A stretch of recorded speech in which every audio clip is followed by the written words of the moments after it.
আজকে দুপুরের ভিডিওতে দেখিয়েছিলাম যে আমরা বাগান থেকে তেঁতুল পেড়েছিলাম।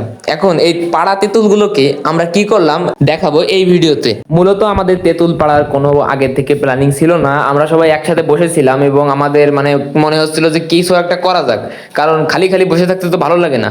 তারপরে হচ্ছে যে আমাদের এই তেঁতুল পাড়ার পরিকল্পনা। মূলত তেঁতুলগুলো এই যে শাহিন ভাইকে দেখতেছেন যে ও মানে তেঁতুলের খোসা ছাড়াচ্ছে এবং খোসাটাকে না ভেঙেই তেঁতুল বের করার চেষ্টা করতেছে, কারণ তেঁতুল হচ্ছে শুকিয়ে গেছে, পাকা তেঁতুল শুকনো থাকে এবং খোসার ভিতরে মানে খোসা থেকে ছাড়িয়ে যায়। যা হোক, ও খোসা না ভেঙেই তেঁতুল ছাড়াতে সক্ষম হয়, খুবই খুশি। এবং তারপরে আমাদের লেবুর পাতা, তারপরে কাঁচামরিচ আর হচ্ছে কচি কচি যে সমস্ত কাঁঠাল, ওই কাঁঠালও কচি করে এর ভিতরে দিচ্ছিল।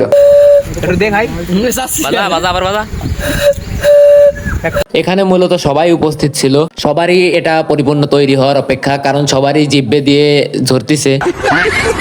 যা হোক, ঝড়ের গতিতে আমাদের এটা মাখানোর কাজ চলতেছে এবং চারপাশ দিয়ে সবাই হা করে রয়েছে যে মানে কখন এটা মাখানো হবে। বেশ কিছুক্ষণ যাবত মাখানোর পরে মাখানো তৈরি হয়ে যায় এবং অনেক লোক থাকায় মানে ডিশের ভিতরেই মানে ভাগ ভাগ করা হচ্ছিল।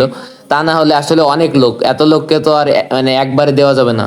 তারপরে মাখানো শেষে সবার হাতে হাতে দিয়ে দেওয়া হয় এবং সবাই যার যার মতো খেতে থাকে। ভাই, তুমি হাত সাইডে খাই কিরম মজা পাচ্ছ?